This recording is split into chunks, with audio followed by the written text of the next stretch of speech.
Once again, it is Elam. I'm sharing my learning from this book of Robin Sharma. The title of the book is The Leader Who Had No Title. I have found out a very good acronym in this book, which is called SPARK. The first S stands Speak with Openness. Great leaders are normally creating an environment in which they are ready to listen to the truth, where everybody can come up with criticism freely, openly, where the leaders are meeting their employees face to face without hiding themselves behind technology. There is a very good point stated in this book. When you as a leader are able to meet your colleagues within the organization, so you don't have to send them an email. You don't have to hide yourself behind your computers.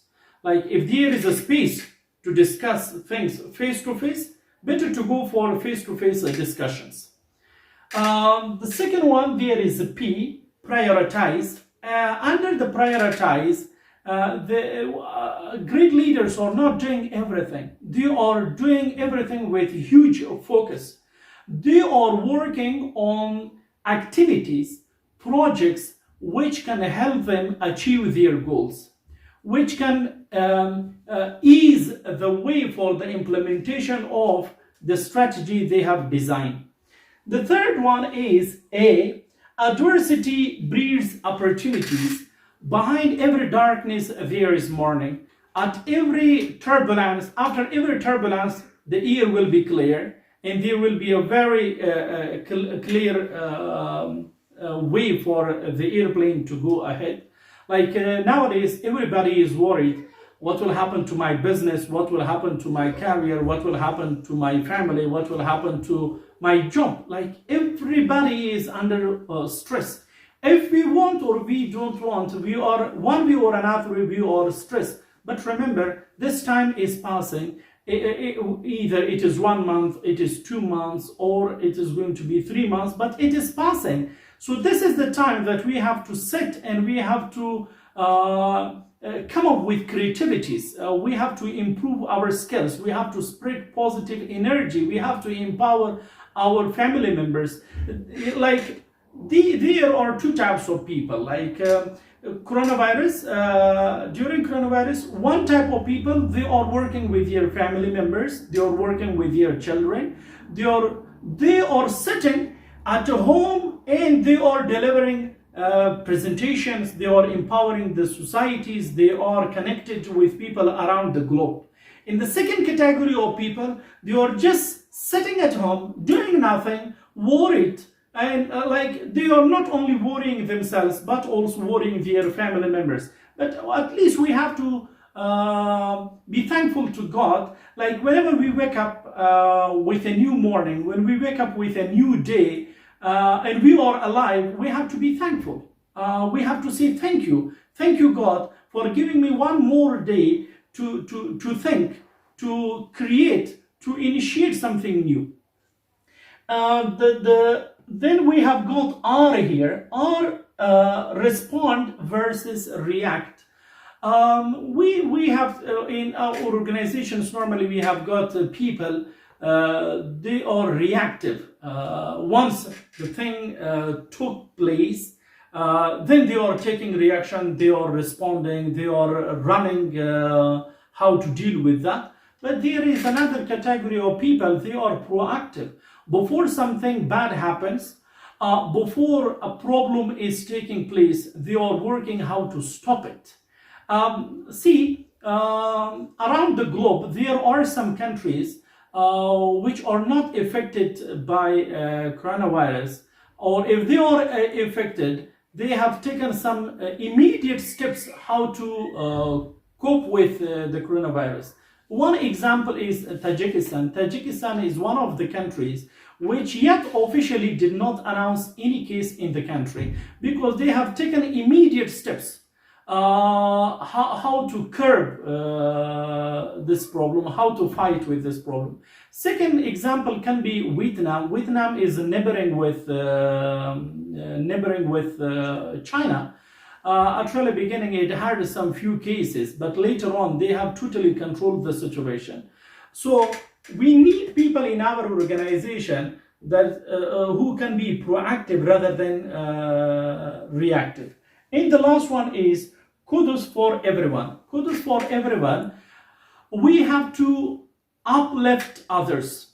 Uplift others, what does it mean? We have to empower others.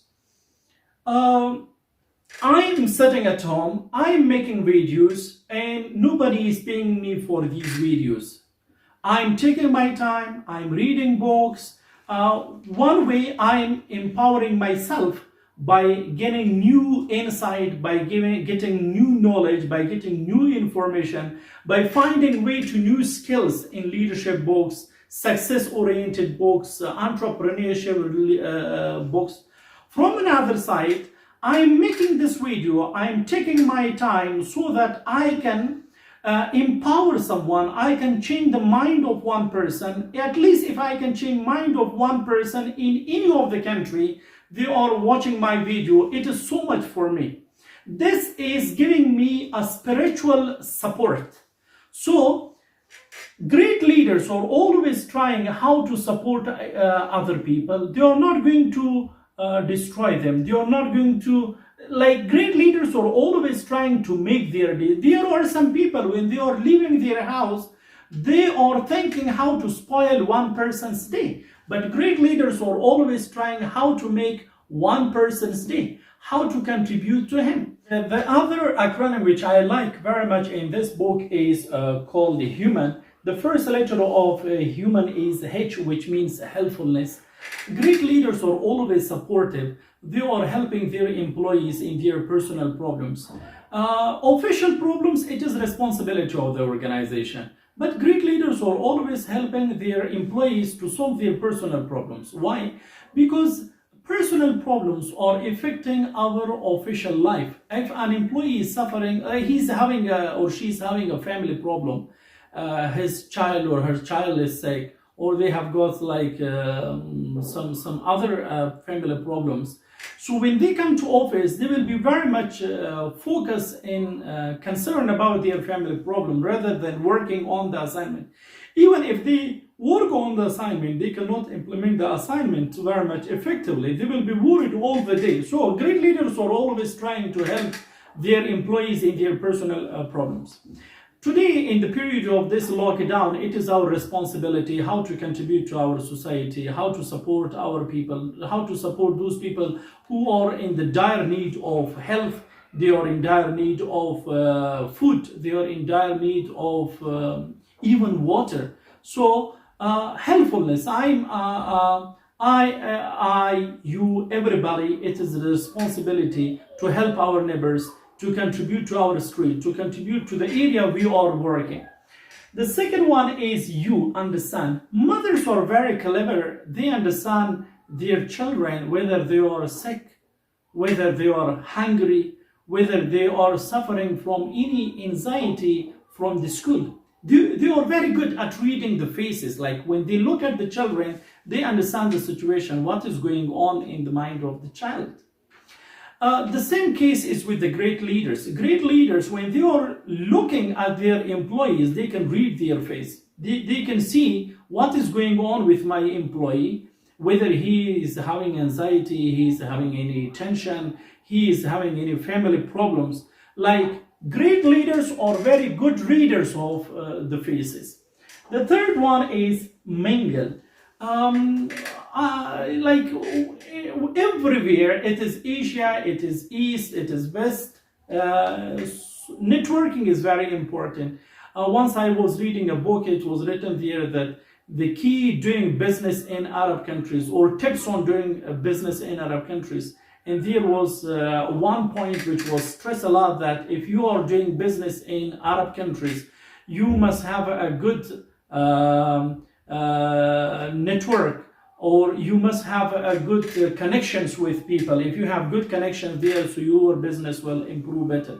But remember one thing, for any business, either it is in East, it is in West, networking is very important. The bigger your network is, the bigger your business will spread. Mingle, when we say mingle means network. You have to work on your social network. You have to get connected with people. You have to make a lot of friends, make a lot of customers. And next one is Amuse. Amuse, sometimes some people, when they come to office, they are over serious in doing things. They are not giving smiles. They are not laughing. They are not making any funny statements. But remember one thing, that we are giving our golden timing to our offices.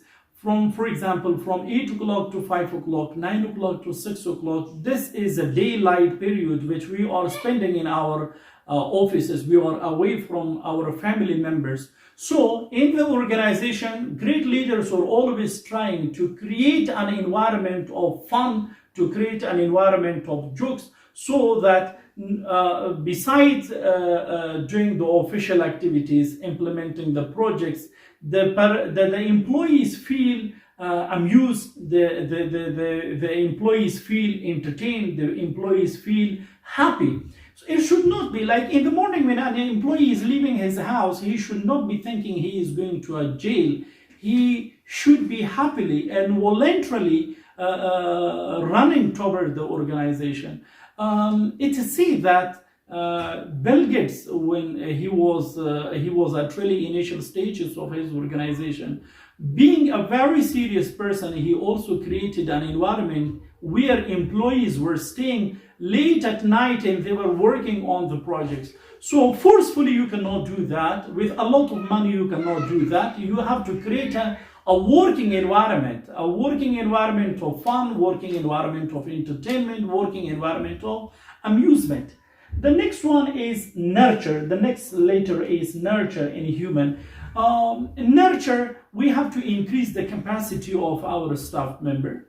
If we want to get a lot of productivity by the end of the day, it is not possible with average individual. What we have to do is to increase their capacity. Second one is that nurture, we have to give respect. If we are expecting respect, definitely we have to give respect. It is very routine that when a boss is entering to a department, all employees are going to stand up for him. But when an employee is entering into office, the great leaders are definitely standing for them. The average leaders or the good leaders, they are sitting in their position still and they are just looking at them. So when nurture, we have to give respect if you are looking for the respect, if you are expecting the respect. Next one is that we have to spread positive attitude in the organization. Sometimes in some organizations, the subordinates are complaining from the attitude of their managers, but because they are very harsh, because they are very rude, because they are not listening, because they are like very direct in criticism. But great leaders are not so. They are very open for the criticism. They are listening. They are not harsh. They are giving smiles. They are listening to their employees. They are taking the criticisms. And whenever they are giving any feedback, they know the timing when to give the feedback. If you like this video, please share it with other colleagues, and do write me what other topics shall I discuss and make video upon. Thank you so much for watching this video.